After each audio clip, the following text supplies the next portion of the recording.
नमस्कार बच्चों, आज हम सब पढ़ेंगे कक्षा 7 की संस्कृत सुरभि के दूसरे पाठ का व्याकरण। उपसर्गाः।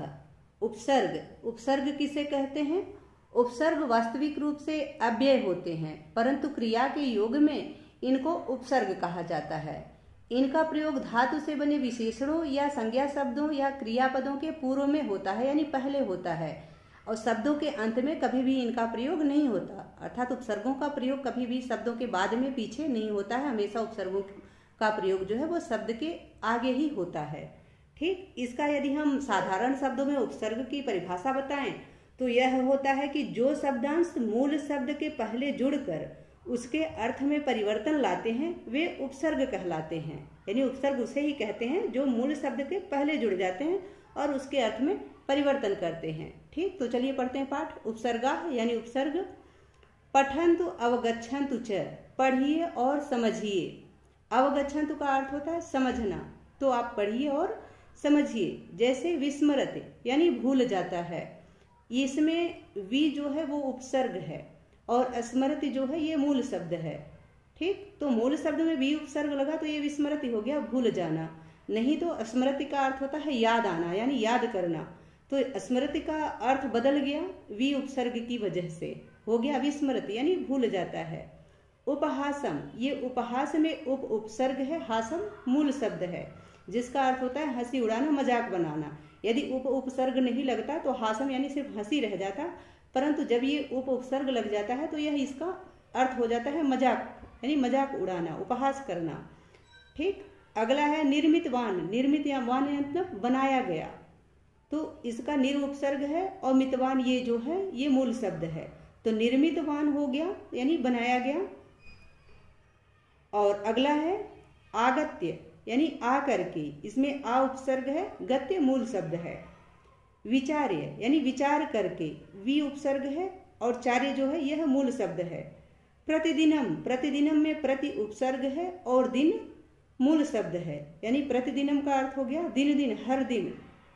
प्राप्तवान यानी प्राप्त किया गया, इसमें प्र उपसर्ग है और आप्तवान जो है यह मूल शब्द है।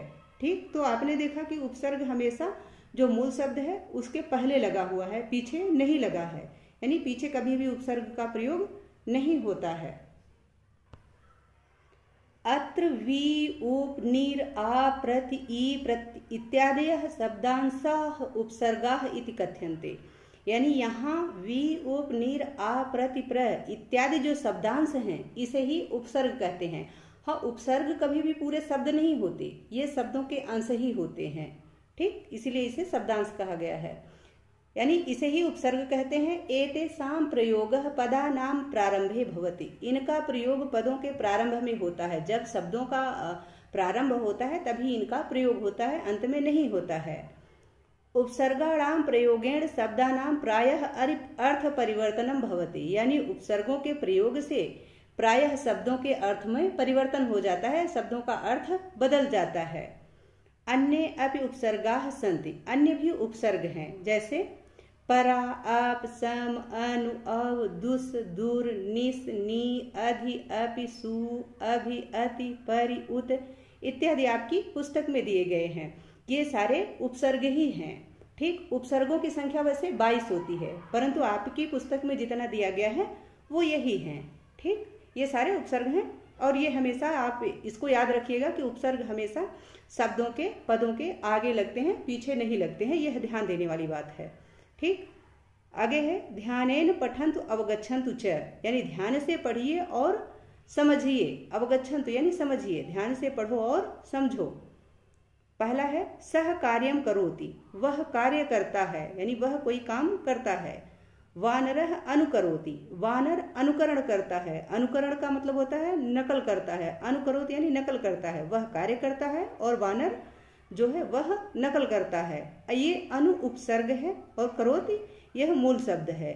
ठीक, सज्जनः प्राणिनः उपकरोति, सज्जन प्राणियों का उपकार करता है, यानी सज्जन जो भी होता है वह जीव जंतु इत्यादि का उपकार करता है, सबका भला करता है। दूसरा है सह गृहम गच्छति, वह घर जाता है। लता गृहात आगच्छति, लता घर से आती है, वह घर जाता है। लता घर से आती है में ये आ उपसर्ग लगा हुआ है, आ उपसर्ग है, और गच्छति जो है यह मूल शब्द है। यदि गच्छति में आ उपसर्ग नहीं लगता तो हो जाता जाती है, परंतु आ उपसर्ग लगने से हो गया कि आती है, वह घर से आती है। यदि होता कि लता गृहात गच्छति यानी घर से जाती है तब हो जाता, और जब आ गच्छति आ उपसर्ग लग गया है तो हो गया आती है, वह घर से आती है, लता घर से आती है। सा मातरम अनुगच्छति, वह माँ के पीछे चलती है। अनुगच्छति यानी माँ का अनुकरण करती है, माँ के पीछे चलती है। सा मातरम अनुगच्छति, ये अनु उपसर्ग है और गच्छति मूल शब्द है, तो वह माँ के पीछे चलती है। ठीक। अगला है सतसंगति उन्नति दिशति, यानी सतसंगति से उन्नति आती है, उन्नति होती है, आपकी प्रगति होती है। अच्छी संगति से आपकी प्रगति होती है। गुरु शिष्यान उपदिशते, गुरु शिष्यों को उपदेश देता है। ये उप जो है उपसर्ग है और दिशति जो है यह मूल शब्द है। सह बालान आदिशति, वह बालकों को, बच्चों को आदिशति यानी आदेश देता है, तो आ उपसर्ग है, दिशति मूल शब्द है। ठीक।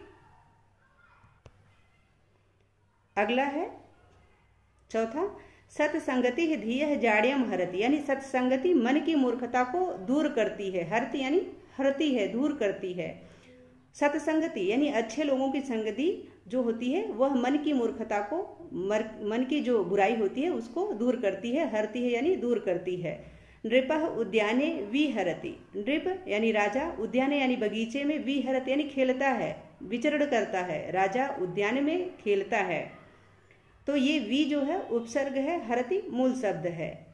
सैनिक चौरम प्रहरति, सैनिक चोर को प्रहार करता है, चोर पर प्रहार करता है यानी चोर को मारता है। प्रहरति यानी मारता है, सैनिक चोर को मारता है, तो प्र जो है उपसर्ग है और हरति मूल शब्द है। सैनिक चोर को मारता है। आशा है कि आपको यह उपसर्ग का पाठ अच्छे से समझ में आ गया होगा। अब हम इसका अभ्यास कार्य देख लेते हैं।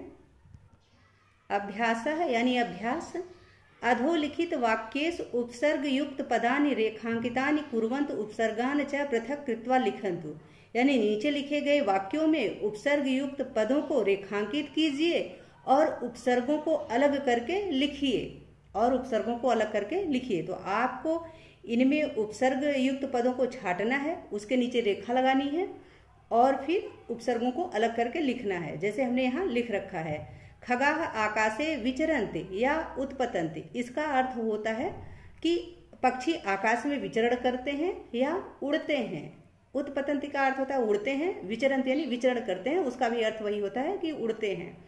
तो इसमें वी उपसर्ग है और चरन्ति जो है यह मूल शब्द है, तो वी के नीचे हमने अंडरलाइन कर दिया है और फिर यहाँ अलग करके लिखा है, वी उपसर्ग है, चरन्ति मूल शब्द है। वानरः वृक्षम आरोहति, यानी वानर वृक्ष पर चढ़ता है, वह वृक्ष पर चढ़ रहा है या चढ़ता है, तो इसमें आ उपसर्ग है और रोहति मूल शब्द है, तो आ उपसर्ग रोहति हमने अलग करके लिखा है। तीसरा है सा नद्याः जलम आनयति, वह नदी से जल लाती है, वह नदी से पानी लाती है, तो आनयति में आ उपसर्ग है, नयति मूल शब्द है। यहाँ हमने अलग करके लिख दिया है कि आ उपसर्ग और नयति शब्द। ठीक। चौथा है सह सर्वम अवगच्छति, सह यानी वह, सर्वम यानी सब कुछ, अवगच्छति यानी समझता है, तो अव उपसर्ग है और गच्छति मूल शब्द है, अव उपसर्ग है, गच्छति मूल शब्द है। ठीक। अगला है पांचवा, सज्जनः सदैव प्रसन्नताम अनुभवति, यानी सज्जन अच्छे लोग सदैव यानी हमेशा, प्रसन्नताम यानी प्रसन्नता की, अनुभवत यानी अनुभव करते हैं। जो सज्जन होते हैं वो हमेशा प्रसन्नता का अनुभव करते हैं, खुश रहते हैं, खुशी का अनुभव करते हैं, तो इसमें अनु उपसर्ग है, भवति जो है यह मूल शब्द है। ठीक। अनु उपसर्ग है, भवति मूल शब्द है। छठा है गंगा हिमालयात निस्सरति, यानी गंगा हिमालय से निकलती है, तो यहाँ निस उपसर्ग है और सरति मूल शब्द है। निस उपसर्ग, सरति मूल शब्द हमने अलग करके रखा है। ठीक। अगला प्रश्न है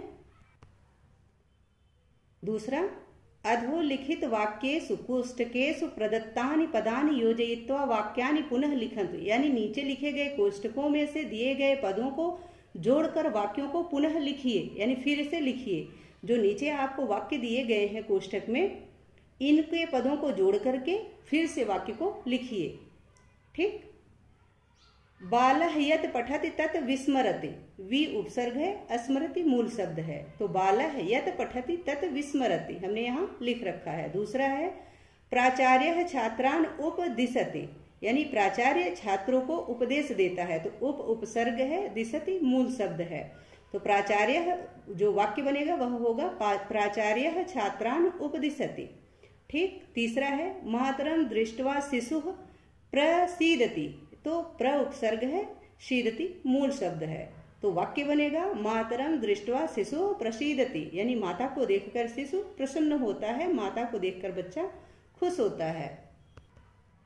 अगला है चौथा, सह पर्वतात अवरोहति, ये अव उपसर्ग है, रोहति मूल शब्द है, यानी वह पर्वत से नीचे उतरता है। सह पर्वतात अवरोहति, वह पर्वत से नीचे उतरता है।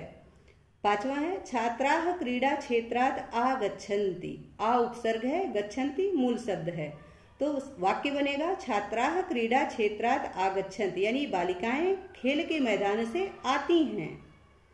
अगला है छठा, नृपः सेवकान निर्दिशति, निर उपसर्ग है, दिशति मूल शब्द है, वाक्य बनेगा नृपः सेवकान निर्दिशति, यानी राजा सेवकों को निर्देश देता है, आदेश देता है।